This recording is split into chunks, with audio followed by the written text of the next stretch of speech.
और ब्राह्मण का भी ये कर्तव्य बनता है कि जो प्राप्त हो जाए उसी में संतुष्ट रहने की आदत हो ब्राह्मणों को। असंतुष्टा द्विजानष्टा संतुष्टा महीभृता साल लज्जा गणिका नष्टा निर्लज्जा च कुलांगना। कहा है कि ब्राह्मण नष्ट हो जाता है जो असंतुष्ट रहता है। असंतुष्ट ब्राह्मण को नहीं रहना चाहिए और संतुष्ट राजा नहीं रहना चाहिए। जब राजा संतुष्ट हो जाएगा तो उसका साम्राज्य नहीं बढ़ेगा। साल लज्जा गणिका नष्टा, अगर गणिका वैश्या लज्जा करने लगेगी तो उसका व्यापार चौपट हो जाएगा।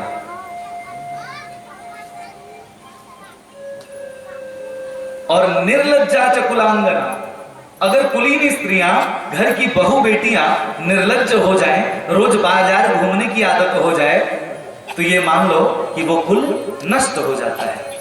कहते हैं मानस में कि जिमी वर्षा, जैसे वर्षा में बिना क्यारी बनाए हुए जल टिकता नहीं है, बह जाता है। तिमी स्वतंत्र हो बिगड़ रही नारी, वैसी ही नारी जब स्वतंत्र हो जाती हैं तो ये समाज वैसे ही बिगड़ जाती है।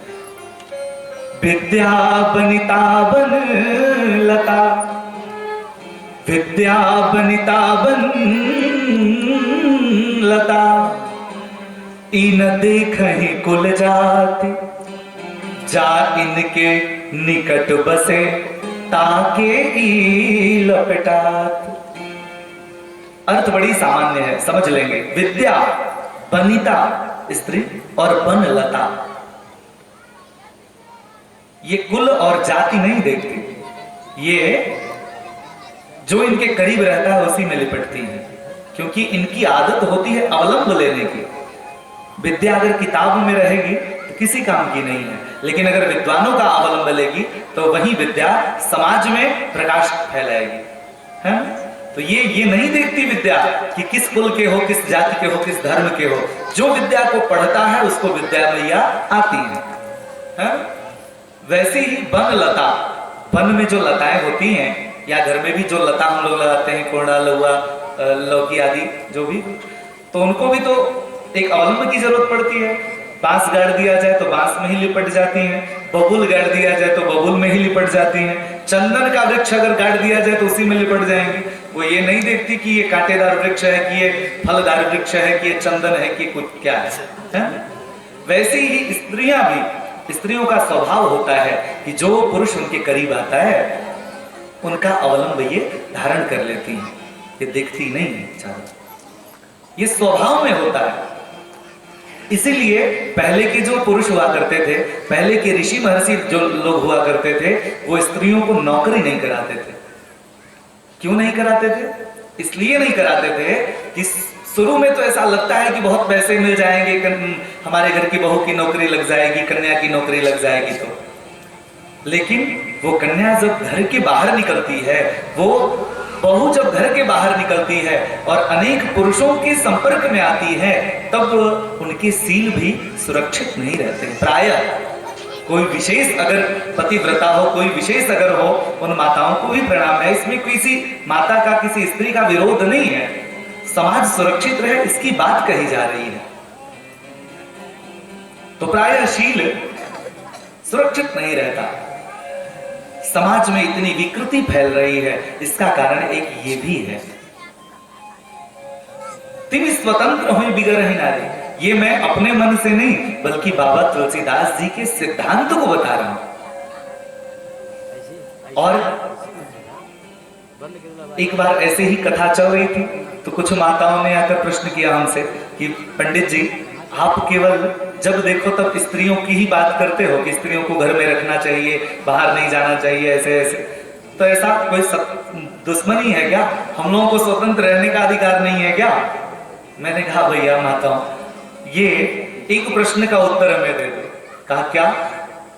मैंने कहा भैया रेलवे स्टेशन पर कभी गई हो? कहा हाँ। कहा देखो रेलवे स्टेशन पर जो रेलवे की पटरियां होती हैं लोहे की बनी होती हैं, कोई उसको देखता है क्या कि कोई चुरा न ले जाए? नहीं देखता, ऐसे ही पड़ी रहती हैं, कोई पूछने वाला नहीं है। और वहीं आप अपने नवलखा हार या जो पतिदेव देते हैं जन्मदिन पर अंगूठी बढ़िया सोने की, उसको भी रोड पर फेंक आते हो क्या?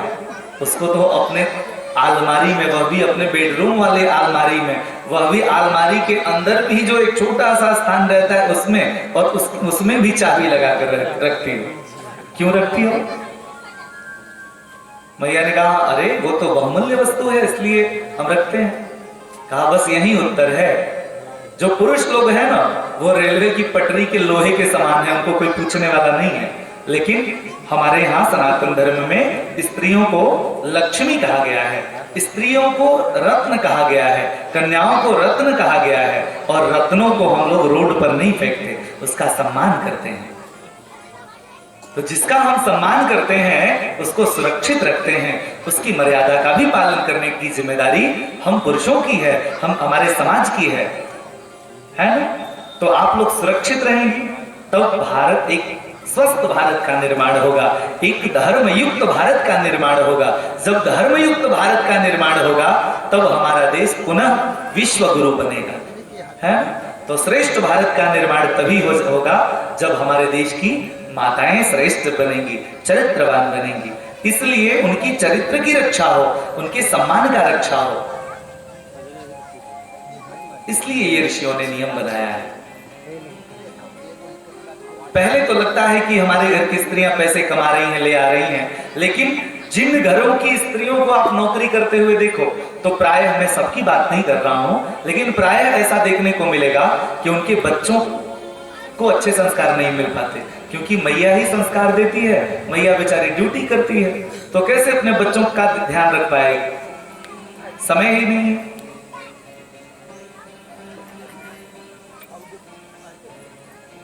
इस प्रकार शील की रक्षा। तो जो लोग विद्या बनिता बन लता इन देखन कुल जात, जाके इन निकट बसे ताके इन लपेटा, ऐसा नीतिकारों ने कहा।